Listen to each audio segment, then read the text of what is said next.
As you can see from my scratchy voice, I am not 100% today, but I'm going to do my best to come through as happy and jovial as one can with barely a voice.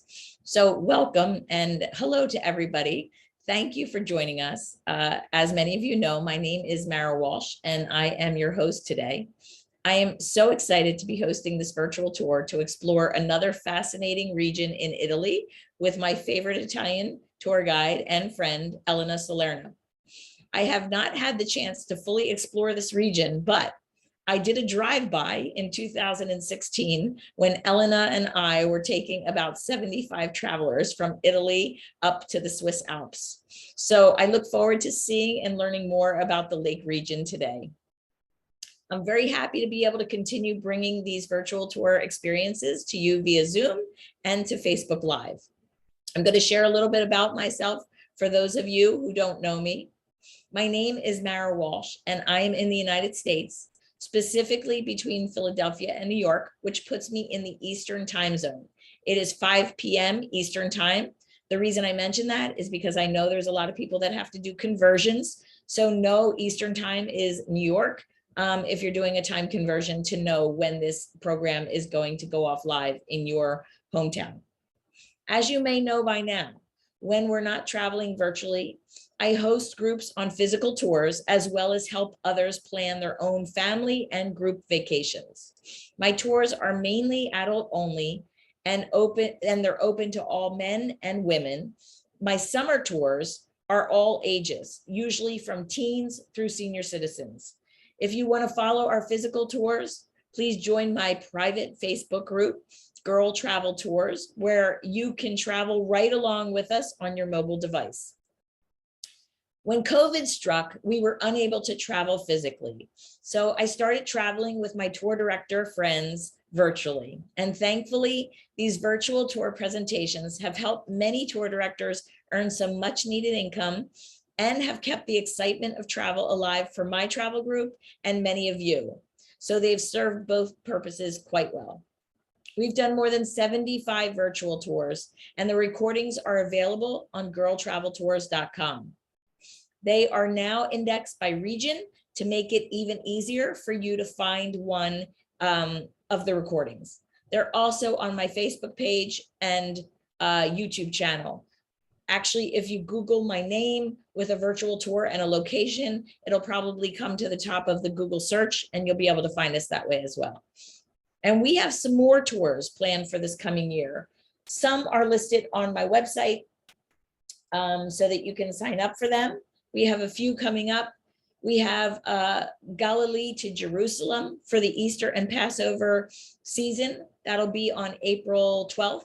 We have a historic district of San Diego, which is the 19th of April. And we have our rescheduled Madrid tour, which is scheduled for May 11th.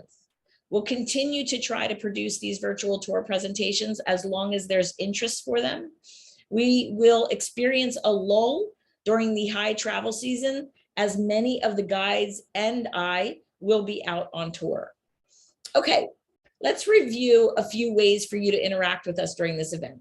Feel free to ask questions about the tour director, or my travel program using the Q&A link on the Zoom toolbar. These questions will be addressed at the end of the presentation live. So we will talk about the questions on the air. If you're looking to chat directly with me and it's about something that you don't want to share to the audience, by all means use the chat feature to do that. And as always, I'd like to include an interactive poll, which will give us a little understanding of what your connection is with Lake Como and the Lake District region. So tell us about yourself. What's your connection? I've been and loved it. I have a trip booked. I plan to go in the future. I have no set plans, but I'm interested in the location, or I am solely interested in experiencing it virtually. I almost wanted to add, I've done a drive-by just so I had something to click off, but I thought that would only be really funny for me. So I'll wait for your responses to come in. It looks like we have about 70% of you all that have given responses. I know that some people on Facebook can't answer them, but by all means put them in the chat or the feed, And you guys that are on devices that can't answer the question, you can put them in the Q&A or the chat, and we'll see them there. So it looks like about 50% have no set plans, but are interested in the location. And about 20% have been and loved it. I think that's a pretty good percentage, quite honestly, considering it is not one of the key tourist destinations in Italy. And it is quite a lovely destination that often takes a high price tag to visit it. So that's great. And as always, I think it is really interesting for me. I always want to do a follow-up poll like in a year or two and see if the people that say I have no set plans change their interest based on the virtual tour. We're going to see that. I'm sorry, I'm stopping sharing the results, but if they don't disappear from your screen, you have to click on the little box in the top left. I have another poll for you today. This one is more for me. I'm very interested to know about our audience and how much they have seen our virtual tours. So my question is, how many virtual tours of mine have you attended in the last couple of years? So the answers are, this is my first one. I've seen a couple, more than a dozen. I'd say at least 25. I viewed most of them, or I'm a regular and I've seen nearly all of them. We have about 75, so that's a lot of virtual tours. This gives us an understanding of where we should go with our programming in the future, and it allows us to understand, what the audience is and who's following us today. So I'm going to end this poll. We have about 75% of you who have responded, and it looks like about 30% have done probably 20% of the virtual tours. But it looks like we have some new people here, so welcome. Thank you for joining us. I'm going to take that off of the screen. Again, if it doesn't come down, hit the box in the top left. Okay, so today we're going to talk about this tour. This tour is scheduled for 90 minutes plus a Q&A. So I hope you're ready for the presentation. And as you know, a tour would not be complete without a fantastic tour director. And we have a very experienced tour guide with us today. Many of you know my friend Elena. She is definitely a fan favorite and has led many of our virtual tours to our audience in the past 2 years. So I will share with you via chat and during the Q&A how you can tip the tour director. If you appreciate this presentation and our guide's knowledge, please send a tip in. There's plenty of ways to do it via Venmo, PayPal, or credit card. All of the tips go directly to the guide once collected, minus the Zoom operating expenses.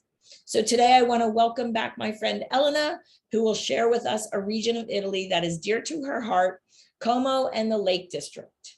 Hello, Elena, come on. Welcome. It's nice to see you as always. And hello. If you're ready, you can take the screen and share it. Hi, hello everyone, welcome. Hi Mara. I'm really sorry to hear your scratchy voice. I hope you feel better than you sound. And thank you for the introduction, especially tonight that you're not feeling well. Hello everyone and welcome. Before we start, Mara, I see a couple of people on the chat are panicking a bit about the Galilee date.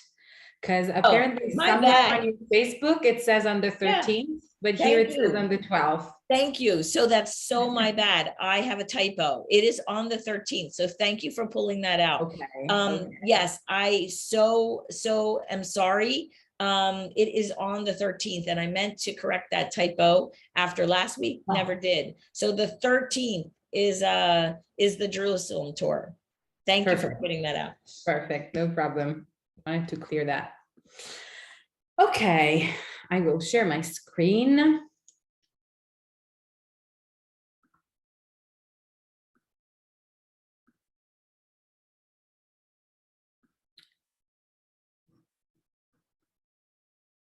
Okay, I have a very naughty cat behind me that I have to stop from eating my silverware. Down.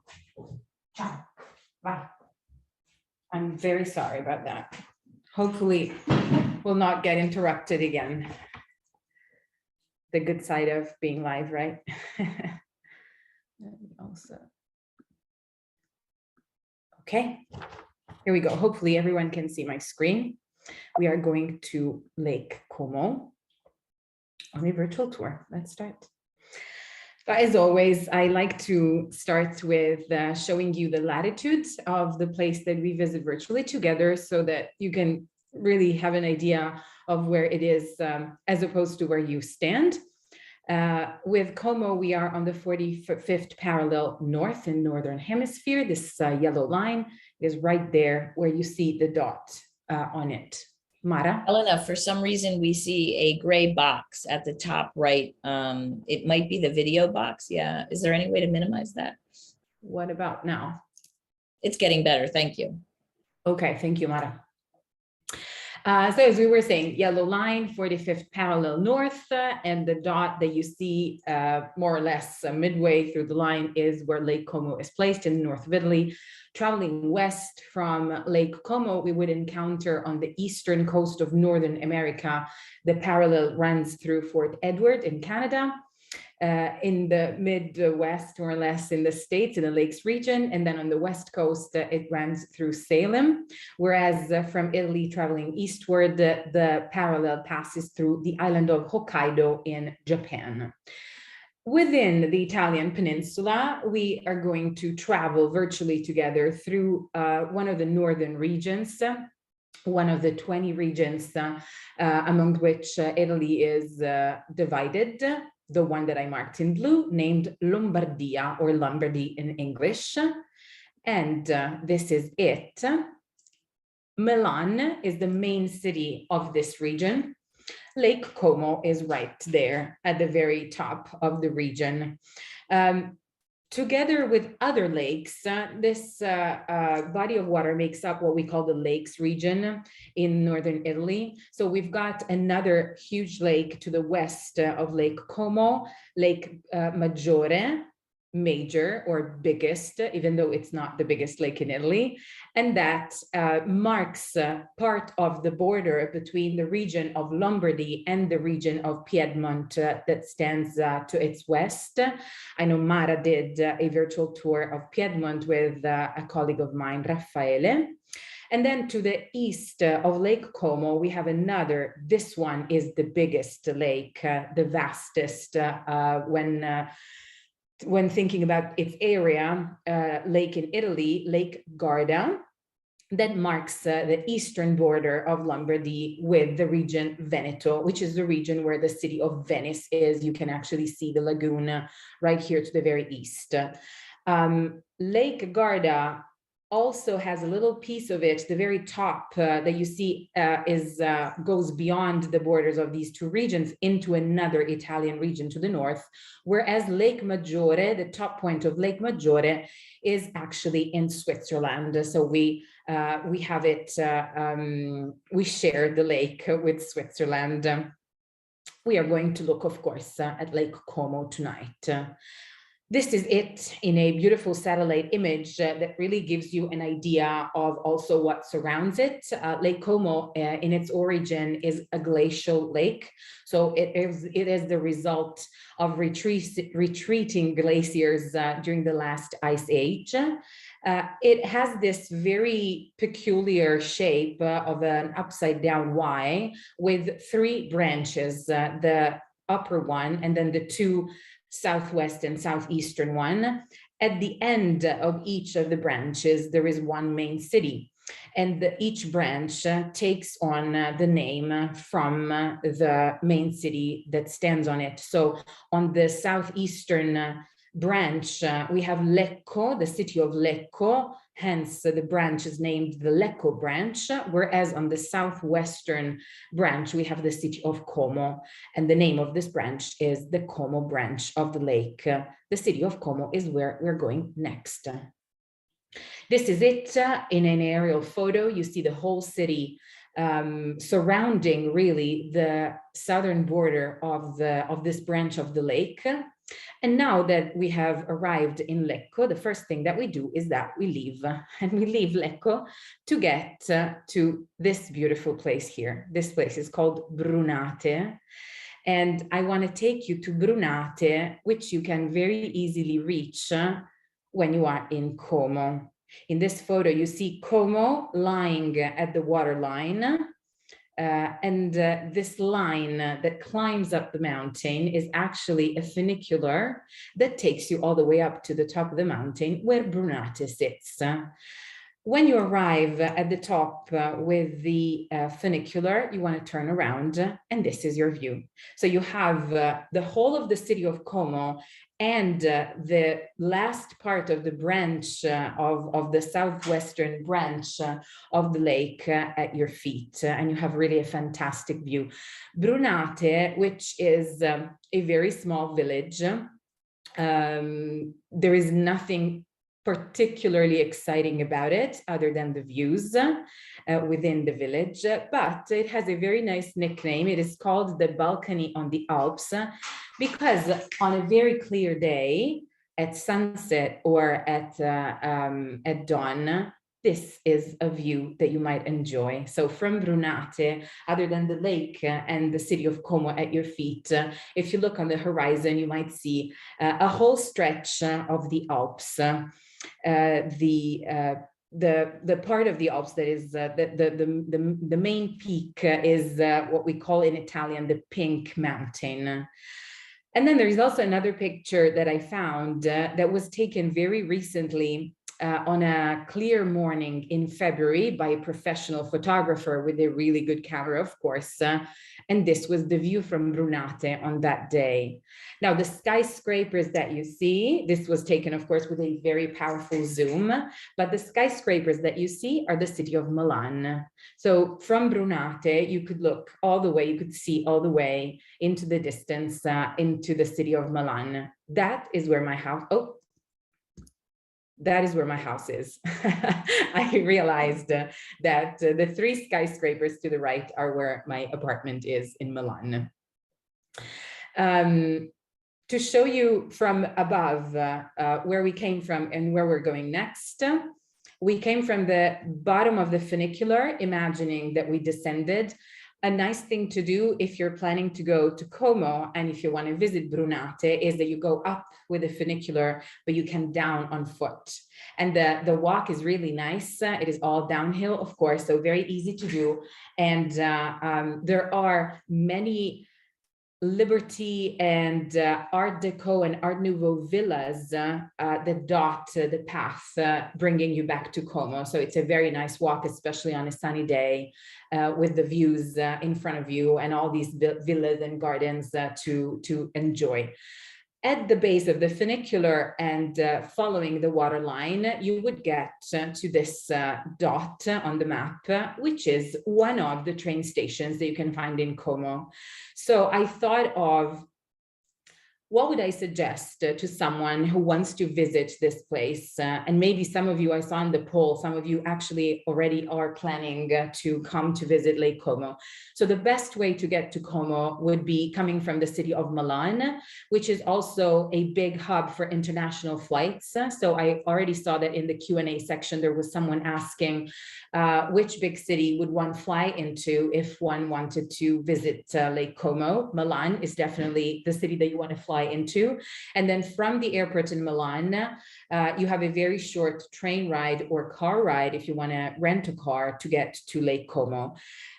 From the city of Milan, if you are downtown in Milan and you want to add a 1 or 2 day excursion to Lake Como, then you just need hop on a train, and in about an hour and €5 or $5 after, you are where you see the red dot. That is one of the train stations. This train station in Como is the closest one to the water line. So it is not the main station, but it is the closest one to the water. So then it's very easy to navigate the city from there because you find yourself already downtown.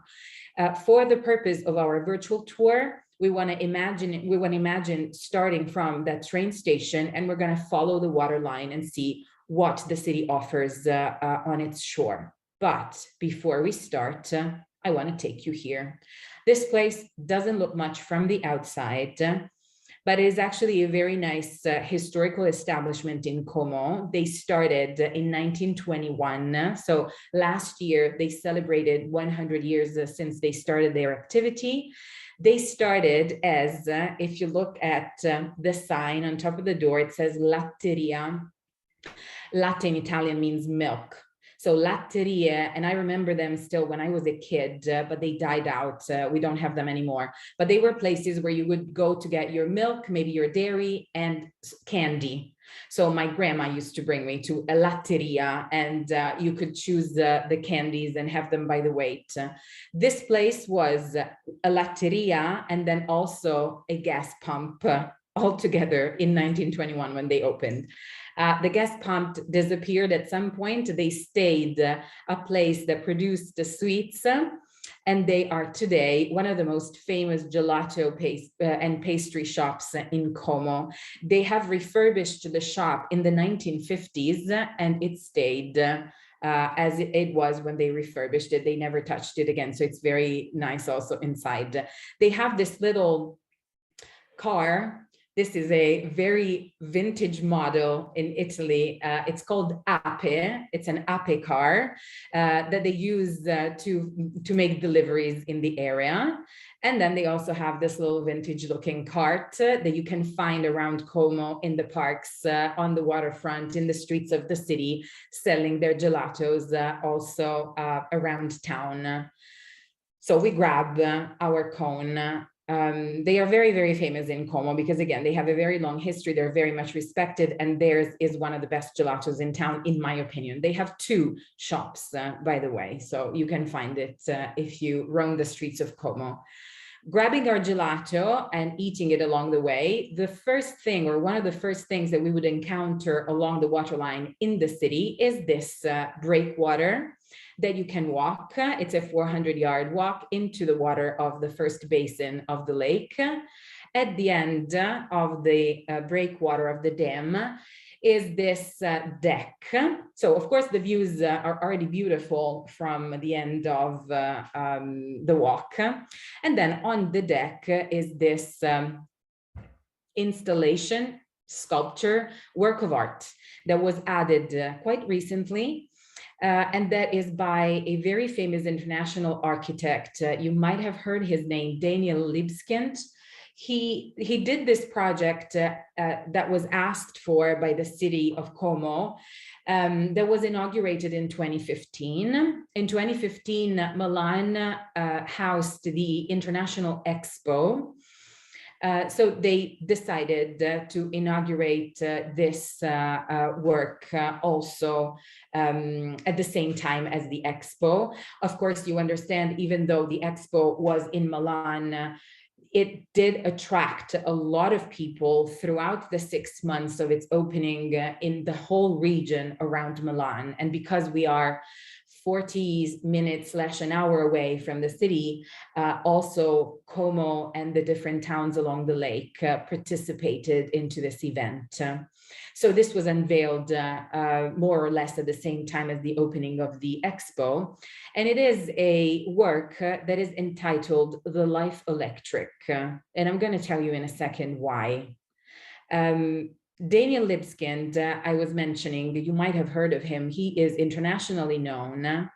And in the US, he is very famous for having been the master plan architect of the World Trade Center when they rebuilt, when they did the project for rebuilding the World Trade Center in Lower Manhattan.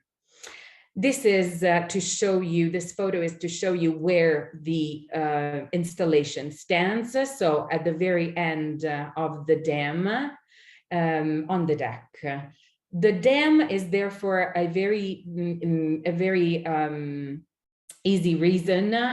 You see, it is an outer dam. So the harbor, the very tiny harbor that Como has, lies inside the dam towards the city. And the reason is that if you remember how the lake is shaped as an upside down Y, there is a river that gets into the lake to the north and then runs out of the lake, out of the southeastern branch, the other one. This branch here, where the city of Como lies, doesn't have any river flowing out of the lake. And so very often the city of Como was flooded because of not having any water running out of it and releasing the pressure. So at the beginning of the 1900s, they decided they would need a dam to protect the little harbor. At night, the sculpture is beautiful. It is made of stainless steel, and so it reflects the light. Of course, it does also during the day, but at night, with all the city lit up, it's really something to see. Now, the next thing that we would encounter on our imaginary walk along the waterline in Como is linked to the art installation that we just looked at. This is a museum that stands on the waterline at the end of this park. So we would have entered the park and we would have found this construction at the end of it. This is called the Tempio Voltiano, the Temple to Volta, because it is dedicated to a very illustrious citizen of Como from the 1700s, Alessandro Volta. Alessandro Volta is this gentleman here, or was this gentleman here.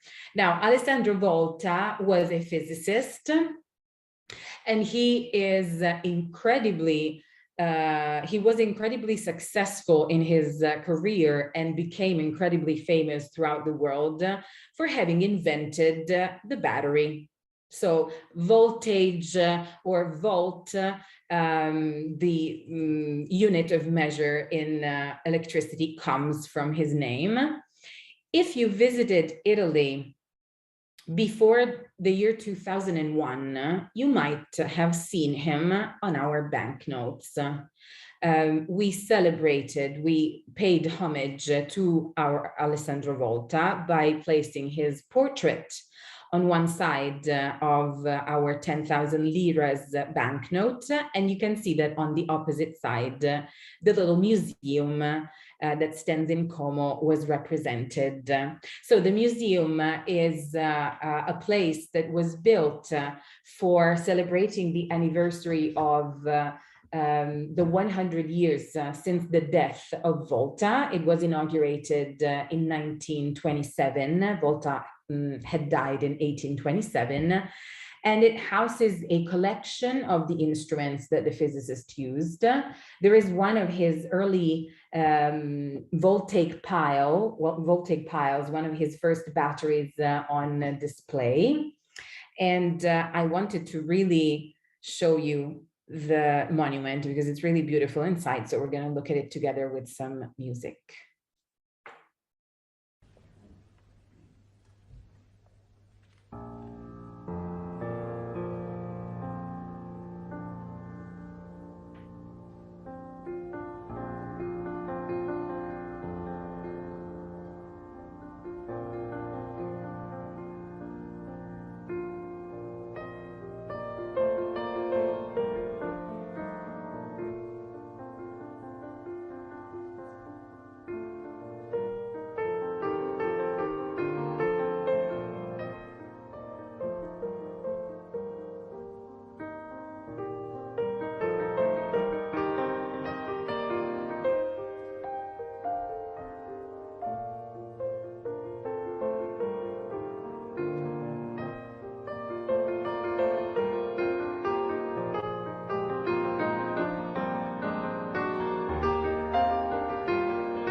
Okay, so the video gave you an idea of the inside of this museum that was recently restored, but also of how much it stands exactly at the waterline. So the views from both within and without it are beautiful, overlooking the lake. So we say goodbye to the temple. We cross the rest of the park, and getting back to our walk along the water, the next thing that we would encounter is the Aero Club Como. I didn't include this because it's beautiful to behold, of course, but it is a very peculiar thing about Como. This is the oldest seaplane operation in the world. It was founded in 1930, and you can't miss it when you walk by it, because at that point, other than the hangar, you'll see all these little seaplanes in the water. And I found this, I find it lovely, this very old photo from the 1930s. This is a flying school for seaplanes, and it started as such. So this is a photo of a class taken on the water in Como, one of the very first ones. They hold events. Very often the hangar is used for events. So when you walk by, sometimes you will see Ferraris, sometimes you will see vintage cars, such as in this occasion. They also rent it out for private events. So sometimes it's going to be an elegant dinner with the tables outside. It is on the waterline, so the view that it has, it's beautiful. And it's lovely also to see these planes coming and going. This is one landing and one waiting to take off. So it's a little curiosity about the city of Como. If we keep going along the waterline, the vegetation is fantastic on Lake Como. So we'll see a lot of greenery and plants and flowers in bloom along the lake, because the climate is very mild. The next thing that we would stumble upon that we cannot not notice is this villa. The first of a series of noble aristocratic residences that we're going to encounter on our virtual tour on Lake Como. This is Villa Olmo. This is probably the most famous villa within the limits of the city of Como. Maybe not the most famous one along the shores of the entire lake, but definitely within the city of Como. And it was built, as many of these villas, as a summer residence for an aristocratic family. They were marquises. And as a summer residence for a family that was residing in Milan. So this was a place, of course, for vacation. It has been since forever for the people coming from the city. It was named Olmo, in Italian means elm. It was named after a tree that when the villa was built in the 1700s, the tree was already centuries old.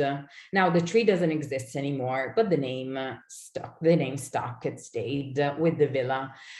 This photo allows you to see how close to the water the villa is, and also the garden that is set in front of the villa. But there's two actually gardens. There's also one at the back of the villa, and they are styled in two very different styles. The one on the front is a typical, what we call Italian garden. So you can see how very manicured it is, with the plants even shaped in geometrical forms. Whereas the one at the back of the villa is the typical English garden or romantic garden. So it is a style that was very much in fashion in the 1800s and came from England, from architects, from English architects, hence the name English garden. And it is way less manicured, even though everything is planned to the very last leaf. But the intention is not showing how much planning went into the garden. So it looks like it's way more natural and spontaneous than it actually is. The vegetation, again, in the park behind the villa is fantastic. Some of the trees, the original elm is not here anymore, but some of these trees were planted in the 1600s. So the vegetation is very rich.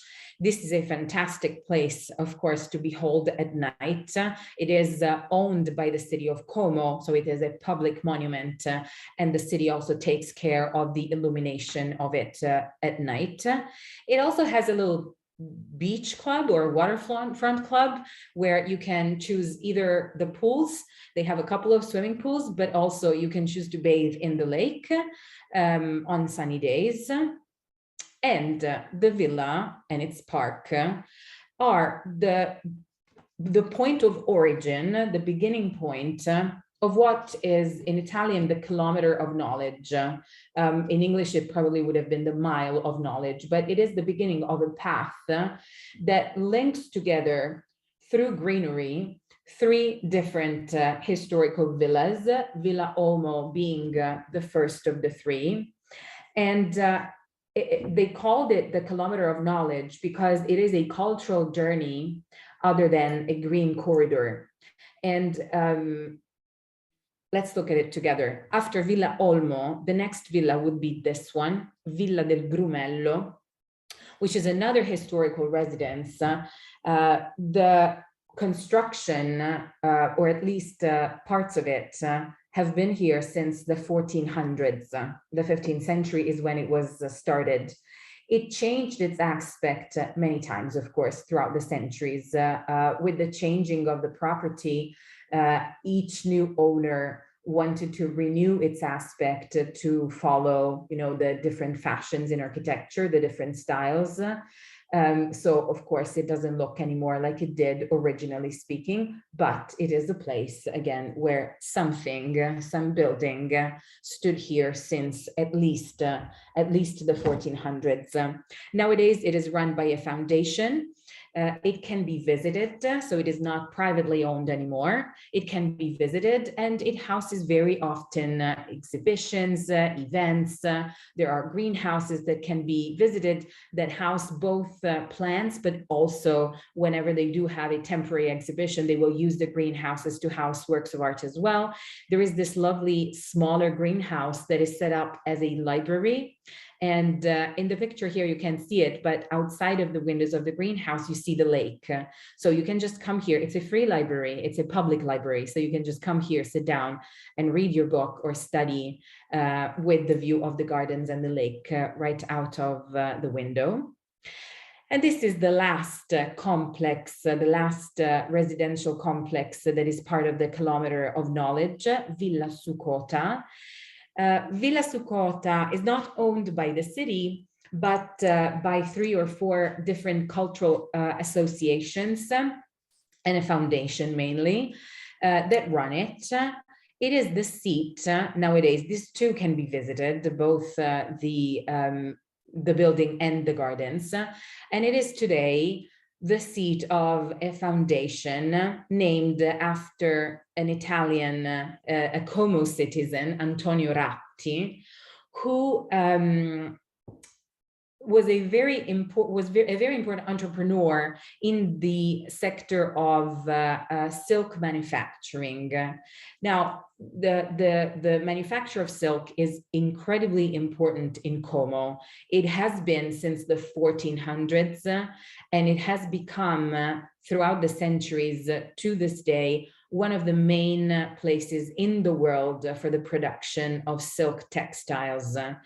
Not just for the quality of the silk, but also of the patterns of the designs. So it is in the forefront of this field from every point of view. Antonio Ratti was a very illuminated entrepreneur that had collaborations ongoing with several institutions throughout the world. And it is to him, in fact, that the Met, the Metropolitan Museum of Art in New York City, dedicated its textile pavilion and research institute. He had a collection of 30,000 plus ancient pieces of textile coming from all over the globe that are part on display and part in the archive of this foundation. They also very often house temporary exhibitions. So when you visit the gardens and the villa, you can stumble upon installations that have to do with textiles, of course, all over the place. 2 names, if you want to visit and shop for silks, 2 outlets, so discount, let's say, places. One is the Ratti outlet. This is the name of the foundation that we just looked at. And the other is a very famous name in the silk industry around the world, coming from Italy, the Mantero outlet. So they are both silk producers that have their plants close to Como, and both outlets are a 10-15 minute drive away from Como to the south of the city. So these are two names. Of course, the products of these two brands can be found in many shops, not just in Como, but all around the world. But if you want the outlet, so the showroom where the prices are slightly lower, then you can visit these two establishments. I did send out to Mara before tonight's event an email with some links that she can share with you afterwards. And two of the links are to these two websites. So you can see their names, see the location, and also there is, I think, a store locator function within their websites if you want to look for stores around closer where you live. A little summing up of the kilometer of knowledge.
So a place to visit, really. We've done Como and the kilometer of knowledge. So now we move a little bit further up the shore of the lake. We are still on its western shore to walk along the greenway of Lake Como. The greenway of Lake Como is a very leisurely hike. It is 6 miles. So it is 3.5 hours, 4 hours if you want to do the whole thing, but it's all flat. It's all very easy. If I did it, anyone can do it for sure. And in some of its spots, such as the one that you see now in the picture, it follows an ancient Roman road. So Romans, the ancient Romans arrived everywhere. Wherever you go in Europe, you will find something that has to do with the ancient Romans. And here too, this area, of course, was very, very important economically speaking for commerce and military speaking for being a base from which to start for conquering, the rest of Europe north of the Alps. So the Romans came here too and established several encampments and several fortified villages that then became cities. So parts of this road still remain, and the greenway of Lake Como follows more or less that path, but it also opens up on the lake, so it gives you fantastic views over the water. It is all a pedestrian road, so it's very, very easy, and it's not, it's very safe to walk it. There are these little spots where you can stop, where you've got benches, where you've got panoramic views, where you've got decks protruding over the water, giving you fantastic views of the lake. In some spots, you can get down all the way to the water and then go back up. And it goes through villages, ancient villages with some remains from other historical times. It has some Romanesque, some Baroque churches. Sometimes it wanders through lemon groves or olive groves. So it is really beautiful, especially on a spring day with sunny weather. And you see there are these decks sometimes that open up to give you an open view of the lake in front of you. And it passes very close to this island, which is called Isola Comacina. Isola is island in Italian, and Comacina is the actual name of the place. Now, this is the only island on Lake Como. And surprisingly enough, it is an impressive archaeological site. There is a path that runs, we just hopped onto the island. So once you get on the island, there is a path that runs all around it. It's a very tiny place, so you can walk the whole perimeter of the island, and you can also go up to the top of the island where there is this church that, of course, is wherever you don't have a church in Italy, right? On the top of the island too, you can visit the church. It's very lovely inside. But, and maybe you can already tell, you can see here in the lower corner on the right in the picture, the island is full of archaeological remains because it was an incredibly important site. Imagine this tiny, tiny island on Lake Como was an incredibly important center, religious center in the High Middle Ages. So there were 6 or 7 monasteries on this island.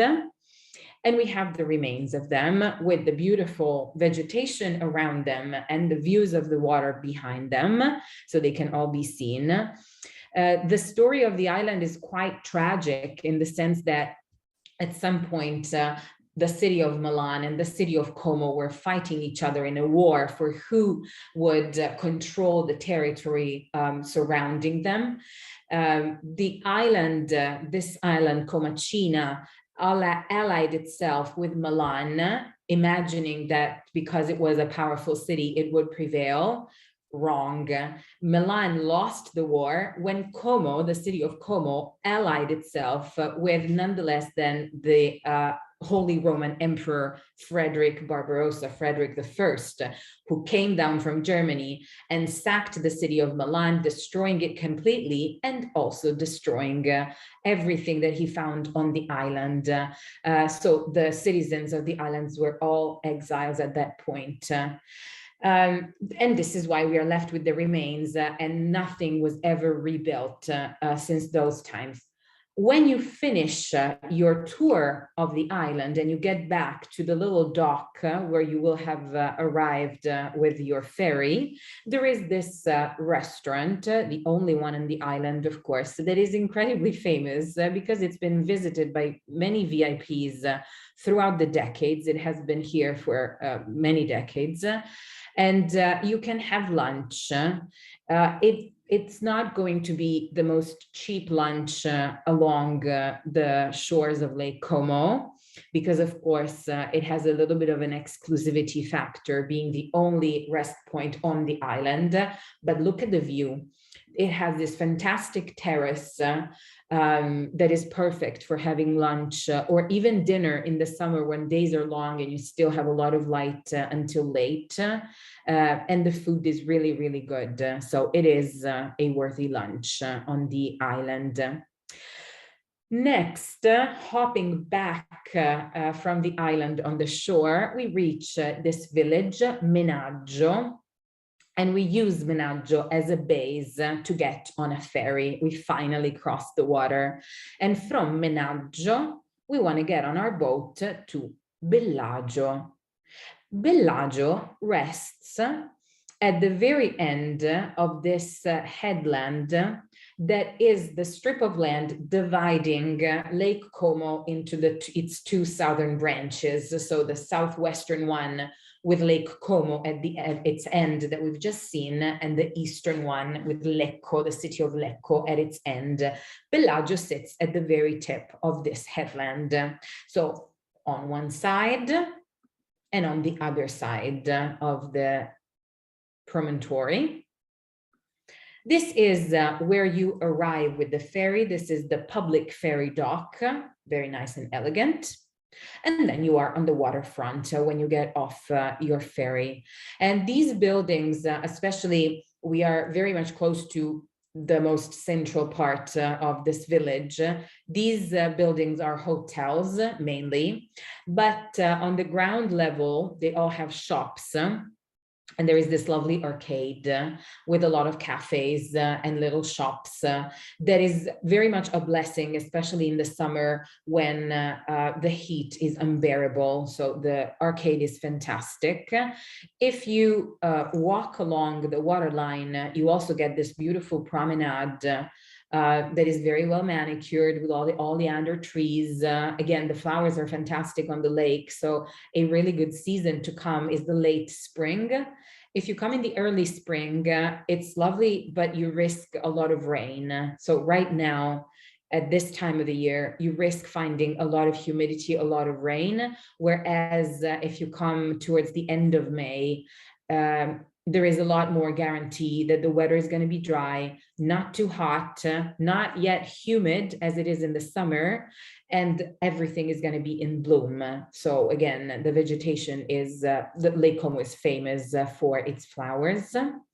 If we go back to where you have docked with the ferry, which is right here, the terminal, you see these spaces in between the buildings. They lead to streets, pedestrian streets, of course, no cars in these little alleys that look like this. So in Bellagio, there are only stepped narrow lanes that take you up and down the town because it is built over the slope of the promontory of the hill that it has behind it. If you look back, once you get to the top of the steps, you have these beautiful postcard views of the lane, of the little shops, of the flowers at the balconies, and also of the water of the lake, of course, behind you. If you venture off in the other direction following the waterline and you get a little bit out of town, it is worthy to get to this place. Punta Spartivento, punta means point in Italian, so the very end of the headland that has this deck. I hope you can see where I'm pointing. This deck is walkable, so you can get all the way to the very end of it. And when you stand here, the beautiful thing is that you have in front of you the northern branch of the lake. To your left, you have what becomes the Como branch, so the southwestern branch. And to your right, you see the starting of the southeastern branch that ends up in Lecco. So it is the one point in the middle of the lake where you can have a view of all three branches at once. Also, at the Punta, at the very end of the headland, is this restaurant, La Punta. We are looking at its roof where you see this boat that is their symbol. And you see the tables down here. So there are a few steps that you need to get down to get to the restaurant and to the seating. And then when you sit down, this is your view. So you have the deck, the panoramic deck in front of you, and the lake with its mountains right behind it. So very much worth it. Again, not the cheapest choice. For cheap choices, for the typical pastas, the risottos and pizzas and gelatos, you've got plenty of options. These are very touristic places. I didn't want to get into that because, of course, that's very subjective, and it also depends on the day that you're having, on your schedule, on the ferry that you're taking, and all sorts of things. These are a little bit more exclusive places that I think are worth the price because the food is really good, but they also offer, as you can see, a fantastic view. So once you're here, my thought when I travel is, once I'm here, why not? And that's why I'll never be rich. So we say goodbye to Bellagio with this beautiful photo. It shows us Bellagio and the view of the mountains, of course, surrounding the lake during winter time when the mountains are all snow-capped. And we take another ferry from Bellagio to get finally to the other side of the lake and its eastern shore, and we get to Varenna. And this is it. For the ones of you who have been to Cinque Terre or who have seen pictures of the Cinque Terre in Italy, this might very much look like one of those hamlets, the very colorful houses, all hustled in front of the waterline. but we are still on Lake Como. Now, Varenna was born, it originated as a town many, many moons ago. Its origins date back to the 8th century, so 700 and some years after the year zero. And it originated as a fisherman village, which sometimes in some of its details, in some of its particulars, it still reminds us of its past. For instance, the little pebbled beach that it has at its foot, where the boats can be parked at night. It is very colorful, and it is actually very strictly regulated in the sense that people cannot just paint their houses whenever they want. They need to respect a certain palette. They need to repaint their houses once every so often, and it is all regulated from the local authorities. You see how the stepped lanes and the stepped passageways are everywhere in the towns around Lake Como because of how close the mountains are, and because nowhere here is really, really flat other than the waterline. But it has some fantastic little openings onto the water and lanes or little nooks and crannies along its alleys that look like you stepped back in time. And it also features uniquely along Lake Como, I want to say, this pathway that is called the Lover's Promenade. So in its intention, at least, it's supposed to be a romantic passeggiata, a romantic walk that has its own, panoramic spots, panoramic decks overlooking the water, and that takes you all the way back to the colorful houses of the downtown part of the old town of Varenna. This is, for once, not too much of an expensive suggestion. This is a cafe called Il Molo. Bar in Italian means cafe. So I know you, in English, you give it a little bit of a different interpretation. Bar, it's not a place where we serve alcohol. It's not a place where we go at night after dinner. Bar is the place where we get our coffee in the morning for our breakfast. So is what you would call a cafe. And Cafe Il Molo has this lovely terrace with tables outside where on one side, you have an overlook onto the houses of Varenna, and on the other, it opens up, the view opens really up onto the rest of the lake and the mountains behind it. This is a place that is open from morning to night, so breakfast, brunch, lunch, high tea, dinner, and everything in between. And it is also a lovely place where to come and have a drink, either before dinner, what we call aperitivo in Italian, or after dinner. And they also have live music at night. So Varenna at night is really something. With all its colored buildings, it takes on beautiful hues at sunset. And it is also a place that I suggest you visit if you come in the summer. If you are here at the end of June, the beginning of July, then this is the perfect place where to be around the day when people celebrate St. John. Now, the day when we celebrate St. John is the 24th of June. Because we want to fight cliches, and even if we are Italians, we do work, and we don't just try to avoid work at all costs. If the 24th of June falls on a weekday, then the celebrations are going to be done the closest weekend to the 24th. So usually the one following the 24th on a Saturday and Sunday. And the Feast of St. John is a huge deal around here.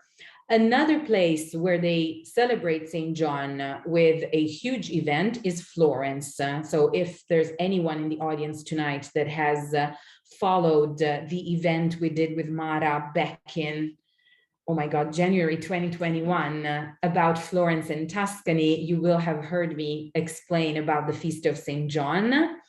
This place in Como, this village and several others also have St. John as their patron saint, and hence they celebrate the 24th or the closest weekend date to the 24th of June.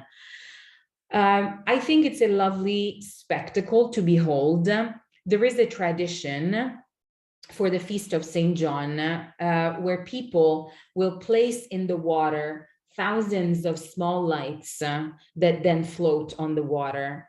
The term for these little lights is still a dialect term from this region. They call them lumagit. Lumagit in dialect, in the local dialect, means snail, little snail, because once upon a time when this tradition originated, to have the little candles floating on the water, they placed them in empty snail shells and then they let them go on the water. So the name, of course, they don't do this anymore with the shells, but the name remained. And so it is beautiful to behold. They have I couldn't find any good pictures of this ritual. The lights are really thousands by nightfall. So imagine all these little candle lights floating on the water. And then, of course, they cap the night with a huge fireworks show. This celebrates the time when I mentioned it very briefly before, when everything on the little island was destroyed by the enemy army, and the people from the island had to flee. And Varenna, the town that we just looked at, was the town that took them in. So the little lights on the water symbolize all the souls of the refugees that went from the island to the shore in Varenna. And then again, they celebrate with fireworks. So this is really something that I would love to, at some point go and see for myself. I've never had the chance to be there in person. Varenna, lastly, is also a really good place to use as a base. Bellagio, at the tip of the headland, is very glamorous and very famous and very picturesque.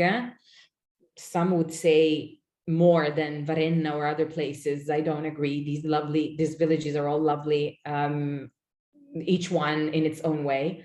But Bellagio is also the most expensive place along the shores of Lake Como, and the most crowded one comes the summertime. So Varenna, which is exactly in front of Bellagio on the other shore of the lake, and it's a 15 boat ride, 15 ferry ride away, is way cheaper, way less crowded, and even, why not, more authentic, in my opinion. So Varenna, really good place to have in mind if you plan on coming to Lake Como. Now, this is what we did, just to give you an idea. We started from Bellagio. We started from Menaggio, where we took our ferry after walking the Greenway. We arrived in Bellagio, and then from Bellagio, we hopped to Varenna. I'm showing you this. This is a little bit of a logistical suggestion or explanation, because if you want to visit Como, you will want to know, how do I get on the ferry? Where do I take the ferry? Where do I get off? How long does it take? So there are several types of ferries, but these three cities, Menaggio, Varenna, and Bellagio, are connected with an express ferry, with a local ferry that does only these three stops over and over again. And so it's way quicker, of course, to get to Bellagio from Menaggio or from Varenna than from Como. You understand? You see how many stops the regular ferry makes. It will take you to Bellagio, and it might be what you want to do, to hop on and off, to see less known places along the shores, and to have a more leisurely ride on the ferry. It is a great thing to do. But if you have a very short time, if you are, I don't know, making this a day excursion from Milan, and you don't want to spend an hour and a half on the ferry, then these three places are the ones that you want to visit. Varenna has a train station connected directly to Milan, so you could just skip Como and go directly to Varenna and be right in the middle of the lake, and being able to visit these three central places that will give you a feel of what Lake Como is, even if you don't dedicate any more time to the rest of the branches. The villas. we need to talk about villas. The villas are plenty on Lake Como. Lake Como is famous for its villas. These places are still, some of them, privately owned, even though definitely not by the original owners. Some of these villas, as we saw in a couple of examples already, were started in the 1500s and the 1600s. So they've changed hands plenty times throughout the centuries. Some of them are still privately owned. Some of them are owned by foundations or by private owners who rent them out. So the majority of these places, they are gorgeous. The majority of these places are open to the public. There is a little admission ticket to visit the villa. Sometimes there is a ticket to visit the villa and the gardens, or if you just want to visit the gardens, there is a cheaper version of the ticket. And the majority of these places are also very often used for weddings. So you will see pictures maybe of weddings on Lake Como. These are the places where the weddings take place. Some of these are fantastic. This is Villa Erba, started in the 1700s. This is the back of Villa Erba, but look at the front. This is the part that overlooks the water. So the one that you would see if you were on the ferry, because many of these villas are right on the line of the water. And so when you are on a ferry ride, and this is when you want to hop on the longer ferry ride, the more leisurely one that lets you really look at the shores and at what overlooks the water, then the facades of these villas is what you can enjoy with their beautiful gardens. This is my personal favorite, Villa del Balbianello. Look at where it is. It again as Bellagio, but we are at a different spot along the shore of Lake Como. It's right at the tip of a headland, and it's basically surrounded by water. It has fantastic gardens. This can be visited inside and the gardens. It has been chosen for many international movies as a set. I think a James Bond movie was filmed here. I think a Star Wars, one of the episodes was filmed here at the Villa del Balbianel, because I mean, look at it. Of course, it's really breathtaking. This is George's home. So George Clooney famously bought a villa on Lake Como in 2001, I think. This is it, Villa L'Oleandra. Now, this is what you would see from the water. This is it from above to show you, you know, the whole property and the gardens surrounding it. It is very, very private. It has really high hedges. It has a really high wall when it comes to if you're coming from the drive, from the road. So it is, you know, very, very private, but this is where he spends his summers. And this is the new kid on the block. So of course the villa is very, very old and it has a lot of history behind it, but it has been recently acquired by a hotel group that opened up its latest branch, the Como branch, in 2019. Can you imagine? And then COVID hit. So this place is basically brand new because it hasn't been operating for the past 2 summers. It is the Mandarin Oriental. And I just put it in because I stumble across these news when I prepare these virtual tours, and I just drool over these photos of places that I will never be able to afford. But look at this. They have these fantastic rooms with all these windows overlooking the water. And the rooms have their own private terraces overlooking the water. And so you could have your dinner here, or maybe celebrating a special anniversary or something. This is definitely a place to be put on the bucket list if, dreaming is for free. Now, finally, I want to take you to the northern branch. We are missing that one, and I am taking you to Domaso.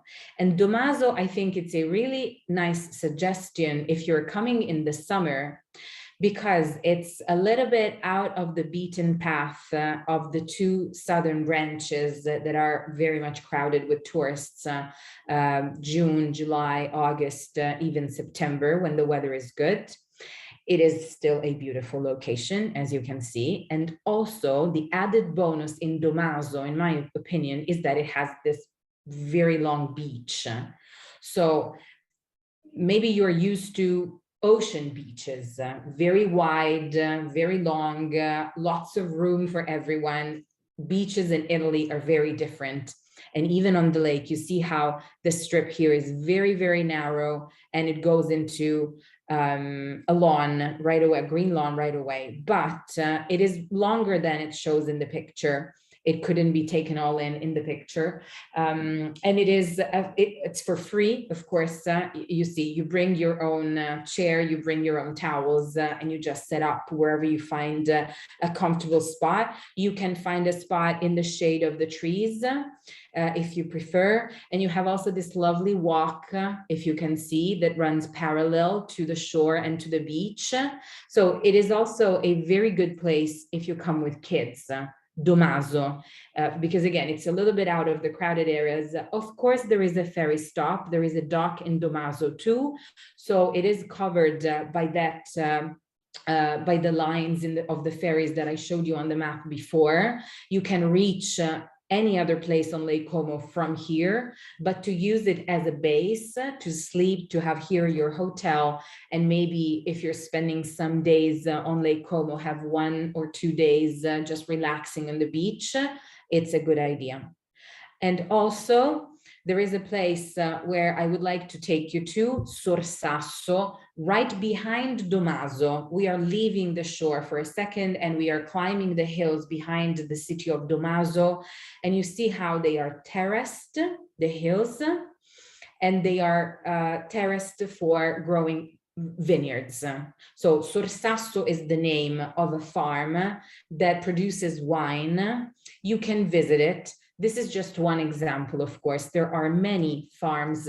If you hike just for a couple of minutes up the hills behind any town along the lake, you will stumble upon farms that produce the typical products of this region. There is an excellent olive oil that they produce on Lake Como. This is the northernmost place in Italy where the weather conditions are still good for olive trees to thrive. So this is the northernmost place in Italy where they produce olive oil, and it's really, really good. There is something in the air and the water that makes it really delicate, really good. They have local cheeses, they have local cold cuts, and they produce wine. So when you get to one of these farms, you can usually visit the farm. Sometimes they will give you even a tour of the place. Very often they will have a restaurant where you can have a lunch or a dinner, and you can buy these products. And so sometimes they travel very well. They know how to package them. So it might be a good idea if you want to bring back something from this region. Sorsasso is one for all because I have to choose one. And I wanted to take you here because they produce a wine, Domasino, from the name of the town, Domaso. It's a white and a red. And they have a restaurant where I would like us to have a meal had we been there in person after a long day along the shores of Lake Como, sightseeing, hiking, getting on and off the ferry, visiting different villages, visiting archaeological sites, temporary exhibitions, villas, and such.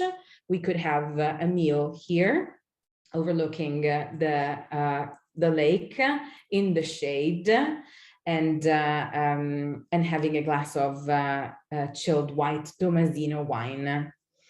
I hope you liked my presentation. I thank you for your attention. And of course, I am here for as long as you want, if you want to shoot any question. Thank you very much. Wow. Can we add this to my June and September tours? I have two tours that are in Europe and going through Italy, and none of them stop in Como. So now I have to figure out a way to get into this region and add it in. If anyone can do it, Mara, if anyone can do it, it's right. you. Right. That is my problem, quite honestly. The virtual tours I've been hosting are my biggest problem, right? I'm putting up a slide right now just in case everybody needs a visual reminder of my error. The Jerusalem tour is on the 13th, right? So I said the 12th, it was an error. It's on the 13th. So please note, if you signed up for it, you have the right date, but I'm sorry I misspoke. So let us go to our Q&A. And Elena, you could take a little bit of a drink and get ready for that so that you can be ready. We have some great questions that are specific, obviously, to times of year, the expense of the region, and some specific questions to the tour. So to prevent me from talking anymore, if you don't mind going from the top and just taking them, I will shadow you as you do it. Absolutely. I'm trying to find the beginning, Mara. I'm still scrolling. Yeah, there are a lot of questions. No. This was the beginning. Feel better, Mara. Oh, go to the Q&A, not the chat. There's also questions in the chat. I'm looking at both. I know, but I kind of have to ignore the chat because I don't want to. No, I don't want to leave anyone out.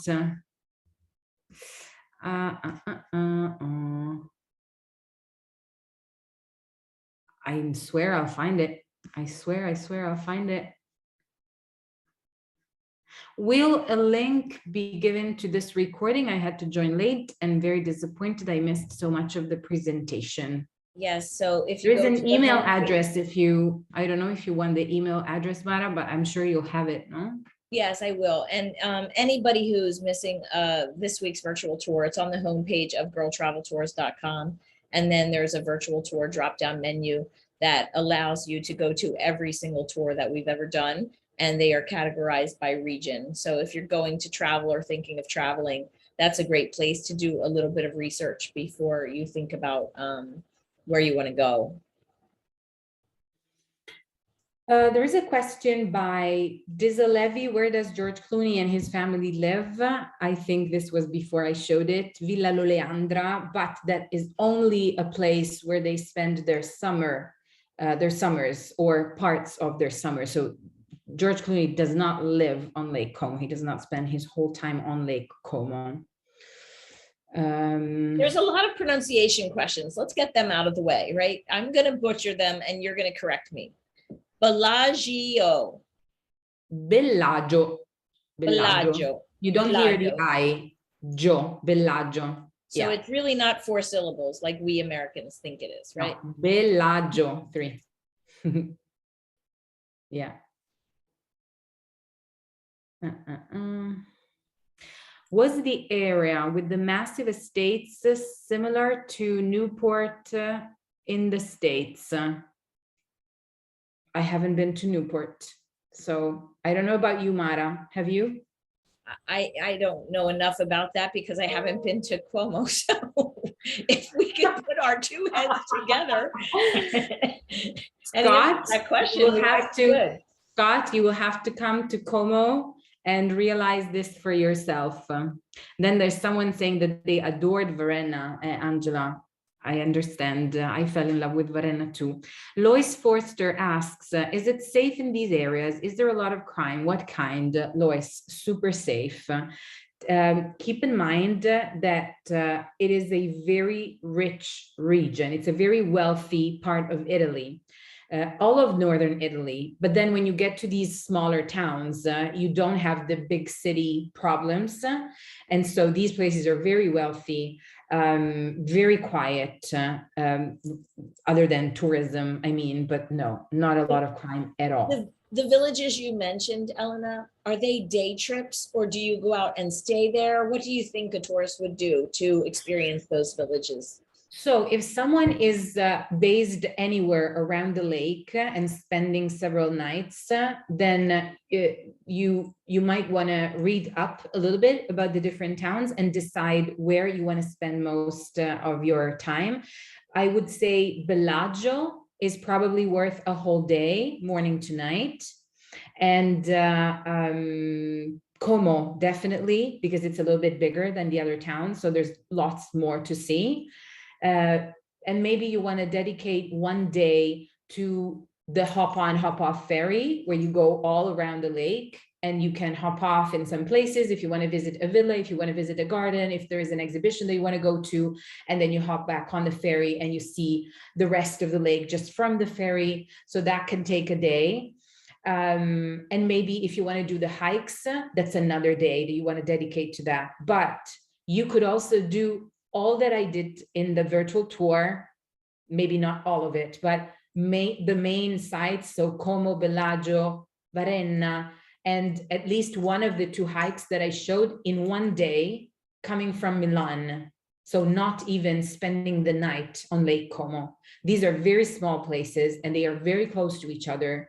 So it's very easy with the ferry. You don't need to rent a car. If you rent a car, there's lots of people that rent a car, of course, but if you rent a car, all the parkings are garages that you have to pay for, because of course, in these tiny towns, where do you leave your car? There's no parking space at all.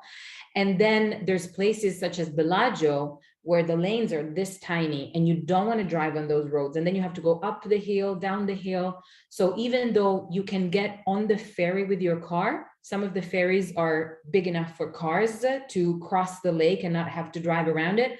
I suggest trains and ferry versus renting a car. Cheaper and easier. Can you remind us of the name of the one that you said was your favorite village or villa? That was Varenna. Oh, the villa. I have to write it down. I can write it down here and give you the spelling because it's very, very long. All right. So spelling for my favorite villa. Villa, and then BALBIANELLO.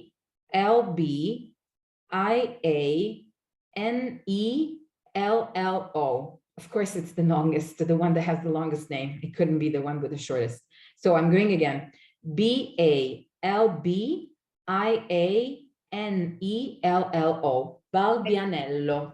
I just added that to the answer to the question. Thanks. Thank you. Claudio says, many of the pictures are not clear as they could be. Zoom transmission limitation. Claudio, could be my connection, could be your connection. Yeah, there was the audio was clear and the images were clear. So for you, they were clear, Mara. So yeah, I'm sorry, Claudio. The viewer's connection.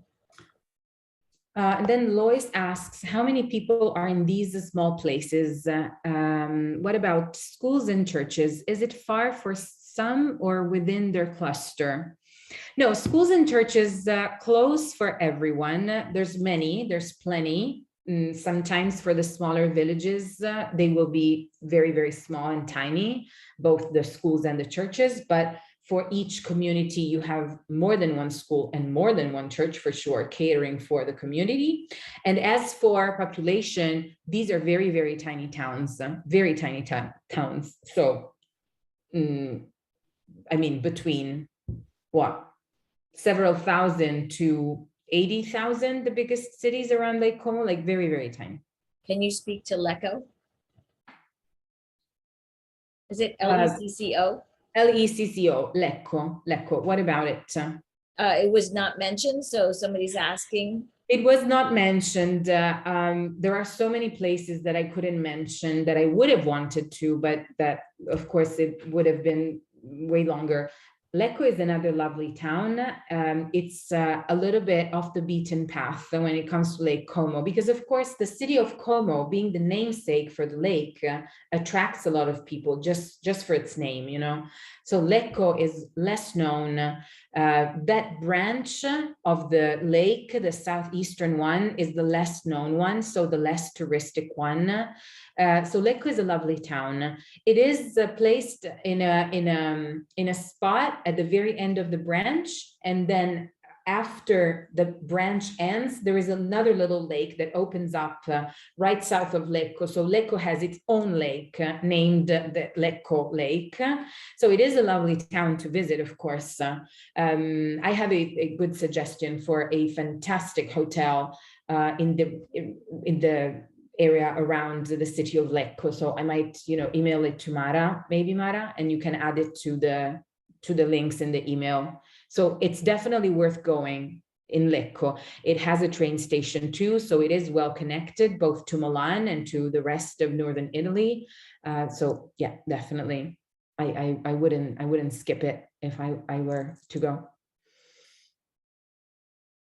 Paul is telling me, in Quebec, 24 Juin celebrates Saint Jean-Baptiste, the patron saint of Quebec. Celebrations are very elaborate, and there are fires on the shores of the St. Lawrence River as in the past. People used to light fires in the evening. Thank you, Paul. I didn't know that.